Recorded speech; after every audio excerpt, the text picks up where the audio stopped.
Hello friends, welcome back to my channel. मैं हूं आपकी फ्रेंड वर्षा। फ्रेंड्स, आज की इस वीडियो में हम बात करेंगे कॉमर्स के कुछ डिफरेंट क्वेश्चंस की। वीडियो को स्टार्ट करने से पहले प्लीज़ मेरे चैनल को सब्सक्राइब कर लीजिए, और अगर आपने चैनल को सब्सक्राइब कर लिया तो इस वीडियो को लाइक कीजिए, अपने फ्रेंड्स के साथ शेयर कीजिए और बेल आइकन पर क्लिक भी जरूर कीजिएगा, जिससे कि फ्यूचर की वीडियोज़ का नोटिफिकेशन आपको जल्द से जल्द मिल जाए। स्टार्ट करते हैं वीडियो को। क्वेश्चन स्टार्ट करते हैं। Globalisation can operate problem for business because. अब ग्लोबलाइजेशन कैन क्रिएट प्रॉब्लम। अब ग्लोबलाइजेशन किस तरह से प्रॉब्लम क्रिएट करता है बिजनेस में? It can result in more competition, first option. Second है इट इंक्रीज वल्नरेबिलिटी टू। अब यहाँ पे वल्नरेबिलिटी का मतलब मैं आपको बता देती हूँ, इसका मतलब होता है नाजुक। ठीक है, आप लोग बोलते हैं कि कुछ डिफिकल्ट वर्ड होते हैं वो समझ नहीं आती, तो इसका मतलब होता है नाजुक। To political risk and uncertainty when operating abroad. It means that they can increase price, या फिर ऑल ऑप्शंस आर करेक्ट। तो फ्रेंड्स, यहाँ पर अगर हम देखें तो देखिए, it increase vulnerability to political risk and uncertainty when operating abroad. अब हम अपने बिजनेस को अब्रॉड में ऑपरेट कर रहे हैं, तो इससे ज़रूरी नहीं है कि हमारी जो पॉलिटिकल रिस्क है उसको प्रॉब्लम हो, या फिर कुछ किसी भी तरह की अनसर्टेनिटी आए। ये ज़रूरी नहीं है। ये डिपेंड करता है कि हमारी जो फंक्शनिंग है वो किस तरह से काम करे। अगर हमने प्लानिंग सही तरह से की है, सारी चीज़ें हमने बेटर तरीके से की हैं, तो इस तरह की रिस्क आने की ज़रूरत नहीं है। ठीक है। नेक्स्ट है it means they can increase price. ये भी जरूरी नहीं है कि वो प्राइस इंक्रीज करें। ठीक है, यहाँ पर जो राइट आंसर होगा वो होगा ऑप्शन है, they can it can result in more competition. वो कॉम्पिटिशन जरूर बढ़ जाता है, क्योंकि फ्रेंड्स सोचिए, अगर आपकी कंट्री में पहले से 50 कंपनी है जो वर्क कर रही हैं किसी एक प्रोडक्ट में या किसी एक नेचर में। ठीक है, अब उसके 50 कंपनियों के बाद में बाहर से और कंपनियां आ रही हैं उसी नेचर की, तो क्या होगा? कंपटीशन बढ़ेगा, क्योंकि हर कोई ये सोचेगा कि अब हमने इस कंपनी के प्रोडक्ट ट्राई कर लिए, अब हम इस पे स्विच ओवर करके देखते हैं एक बार ये कोई प्रोडक्ट कैसा है। और मोस्टली स्टार्टिंग में इस तरह की कंपनियां जो होती हैं, अट्रैक्ट करने के लिए अपने प्राइस को लो रख देती हैं या फिर कुछ ऑफर निकाल देती हैं। तो इससे क्या होता है? कंपटीशन बढ़ जाता है, क्योंकि अब उनको उनके साथ भी कंपटीशन करना है। पहले सिर्फ 50 थी, उन्हें आपस में कंपटीशन करना होता था, अब उनको उनके साथ भी कंपटीशन करना है। तो इससे क्या होता है? कंपटीशन हमारा इंक्रीज होता है। इसलिए यहाँ पे ऑप्शन ए राइट आंसर हो जाएगा। नेक्स्ट है which bank is called the bank of issue. अब इसमें से कौन सा बैंक बैंक ऑफ इशू कहलाता है? RBI, SBI, IDBI, ICI. तो फ्रेंड्स, सिंपल है इसका आंसर आरबीआई, क्योंकि ये सबको पता है आरबीआई हमारा बैंक ऑफ इशू की तरह काम करता है। ठीक है। नेक्स्ट है theoretically what is the most significant organ of WTO. WTO का सबसे ज्यादा इंपॉर्टेंट या सिग्निफिकेंट ऑर्गन कौन सा है? The council of for trade in goods, the ministerial conference, the general council, the committee on trade and development. तो देखिए, यहाँ पर अगर हम बात करें तो राइट आंसर हो जाएगा option B, ministerial conference. Ministerial conference most important part होता है डब्ल्यूटीओ का, जो कि सारी चीज़ों को ऑर्गेनाइज करके चलता है। ठीक है। नेक्स्ट क्वेश्चन है in this type of economic system the government intervention will be absent. अब इसमें ये बात की जा रही है किस टाइप की इकोनॉमिक सिस्टम में गवर्नमेंट इंटरवेंशन हमारा एब्सेंट होता है? Free enterprise economy, socialist economy, mixed economy, या फिर नन। तो फ्रेंड्स, हमको भी पता है सोशलिस्ट में गवर्नमेंट इंटरवेंशन होता है, फुल्ली होता है, और मिक्स्ड में हाफ होता है, पार्शली हम बोल सकते हैं। नन, यहाँ पे ये ऑप्शन तो कट ही जाता है, लेकिन यहाँ पे फुल्ली बात की जा रही है, एब्सेंट होता है। तो यहाँ पे ऑप्शन ए राइट आंसर हो जाएगा, फ्री मार्केट एंटरप्राइजेस। यहाँ पे गवर्नमेंट का इंटरवेंशन बिल्कुल भी नहीं होता है। नेक्स्ट क्वेश्चन पे आते हैं। Dash is an economic system where the means of production are owned and managed by the state. अभी हमें यहाँ पे ये बताना है कि एक आर्थिक प्रणाली जहाँ उत्पादों के साधनों का स्वामित्व और प्रबंधन राज्य द्वारा किया जाता है उसको क्या बोलते हैं? कैपिटलिज्म, सोशलिज्म, मिक्स्ड इकोनॉमी, या फिर कॉमन इकोनॉमी। तो देखिए, यहाँ पर आप देखिए साफ साफ लिखा हुआ है means of production are owned and manage by state, यानी कि ये सारे काम क्या है? स्टेट द्वारा किए जा रहे हैं। यानी कि क्या है? स्टेट द्वारा किए जाएंगे, यानी सोसाइटी के वेलफेयर की बात कर रहे हैं यहाँ पे। तो यहाँ पे ऑप्शन बी राइट आंसर हो जाएगा, सोशलिज्म। ठीक है, फुल्ली उसी के हैंड में है, स्टेट के द्वारा। नेक्स्ट है India follow dash economic system. अब इंडिया जो है कौन सा इकोनॉमिक सिस्टम फॉलो करती है? सोशल, कैपिटलिस्ट, मिक्स्ड, या फिर none of this. Again repeat question है ये, सी इसका राइट आंसर है। तो देखिए, ये क्वेश्चन आपसे कितनी बार पूछा गया है, ये बहुत इंपॉर्टेंट है, इंडिया के बारे में बहुत पूछा जाता है। नेक्स्ट है in dash economic system there exist both private and public sector. हमें वो इकोनॉमिक सिस्टम बताना है जिसमें प्राइवेट और पब्लिक दोनों सेक्टर एक साथ काम करते हैं, यानी कि पार्शली गवर्नमेंट का कंट्रोल होता है और पार्शली उसमें प्राइवेट का। ठीक है, सोशल, कैपिटलिस्ट, मिक्स्ड या फिर नन ऑफ दीज। तो देखिए यहाँ पर अगर हम बात करें प्राइवेट और पब्लिक दोनों सेक्टर्स की, तो यहाँ पर राइट आंसर हो जाएगा ऑप्शन सी, जो कि है हमारा मिक्स्ड। क्वेश्चन है who was the first chairman of the planning commission of India. अब देखिए यहाँ पे फ्रेंड्स एक चीज़ याद रखिए, प्लानिंग कमीशन का जो चेयरमैन होता है वो होता है प्राइम मिनिस्टर।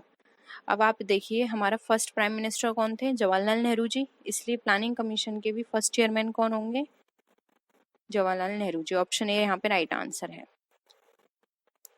नेक्स्ट है When was the first industrial policy of India announced? अब जो इंडिया की फर्स्ट इंडस्ट्रियल पॉलिसी है वो कब अनाउंस की गई थी, हमें ये बताना है। अप्रैल 6 1948, अप्रैल 9 1948, मार्च 6 1948 या फिर अप्रैल 1947। तो इंडस्ट्रियल पॉलिसी की बात करें जो फर्स्ट में इंट्रोड्यूस हुई थी वो हुई थी अप्रैल 6 1948 में। ऑप्शन ए यहाँ पे हमारा राइट आंसर है। नेक्स्ट क्वेश्चन है there are policies which are made to govern the import and export trade. यानी कि हमें ऐसी पॉलिसी बतानी है जो कि इम्पोर्ट एंड एक्सपोर्ट ट्रेड में हेल्प करती है, उसको कंट्रोल करने में या फिर उसको चलाने में, उसकी पॉलिसीज में सारे में वर्क करते हैं। मेनली इम्पोर्ट एंड एक्सपोर्ट से रिलेटेड है। ठीक है, एक्सपोर्ट पॉलिसी, इम्पोर्ट, एक्जिम या फिर नन। तो राइट आंसर हो जाएगा ऑप्शन सी एक्जिम, क्योंकि इसका नाम ही जो है एक्सपोर्ट इम्पोर्ट पॉलिसी, जो कि एक्सपोर्ट इम्पोर्ट को गवर्न करती है, उसकी सारी चीज़ों को ये लेखा जोखा रखती है। ऑप्शन सी राइट आंसर है। नेक्स्ट है When was the EXIM policy announced for the first time? अब जो EXIM पॉलिसी है फर्स्ट टाइम कब अनाउंस की गई थी, 1947, 1985, 1991 या 1999 में। तो देखिए अगर हम यहाँ पर बात करें EXIM पॉलिसी की तो राइट आंसर हो जाएगा ऑप्शन बी 1985 में। नेक्स्ट क्वेश्चन पे आते हैं, हमें बताना है EPZ का फुल फॉर्म क्या है। Export processing zone, export promotion zone, external promotion zone या नन ऑफ दिस। तो देखिए यहाँ पर राइट आंसर हो जाएगा, अगर हम EPZ की बात करें तो export processing zone, option A right answer है।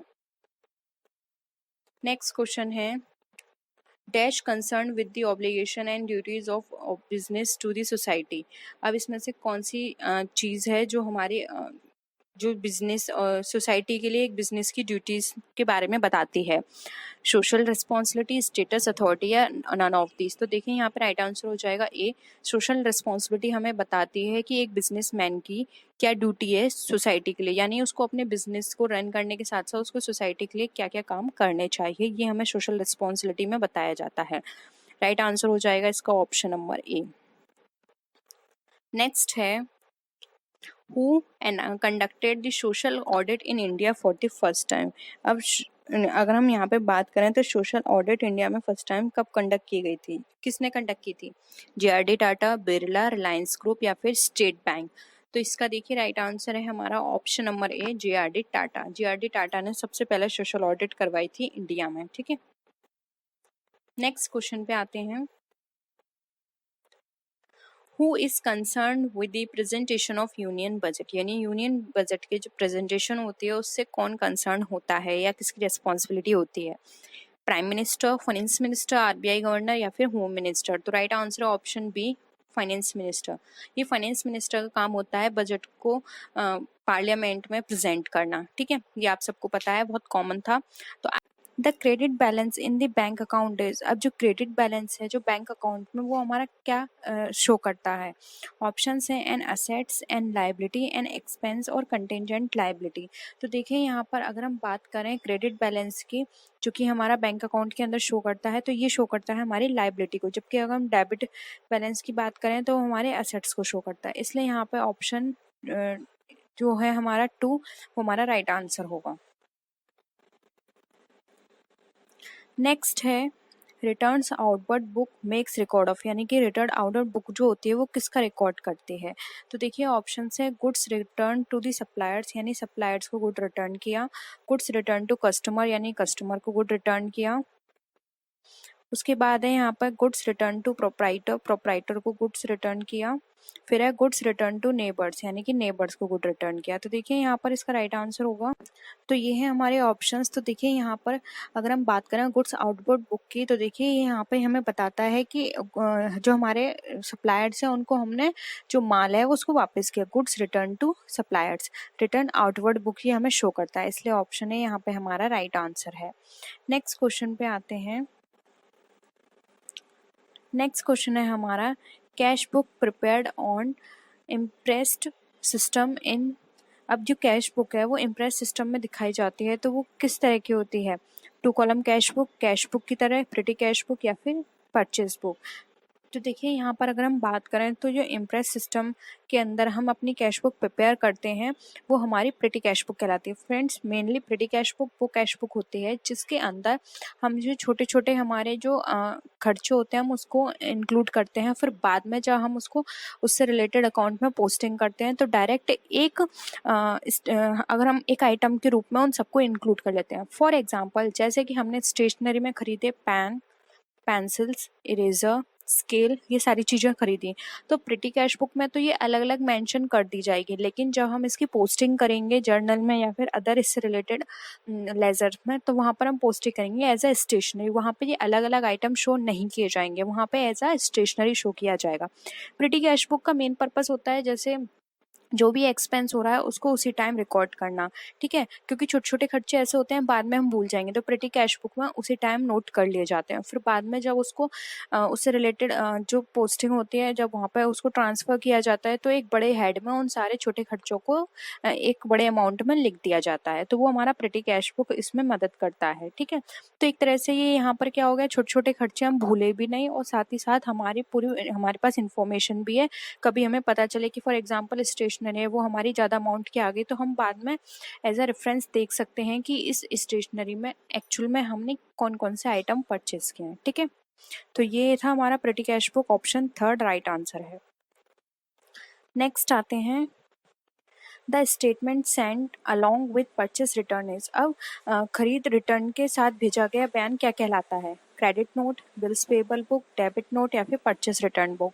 तो देखिए यहाँ पर बात की जा रही है एक स्टेटमेंट की जो कि हम परचेस रिटर्न करते हैं, तो उसके साथ हमें एक नोट भेजना होता है, उसको हम क्या बोलते हैं? तो देखिए यहाँ पर इसका राइट आंसर होगा ऑप्शन नंबर ए, जो कि हमारा है क्रेडिट नोट। वो क्रेडिट नोट कहलाता है क्योंकि उस पर पूरा मेंशन होता है कि हमने इतने रुपए का माल सेंड किया है, ठीक है, परचेस रिटर्न किया है। तो ऑप्शन ए यहाँ पे हमारा राइट आंसर हो जाएगा।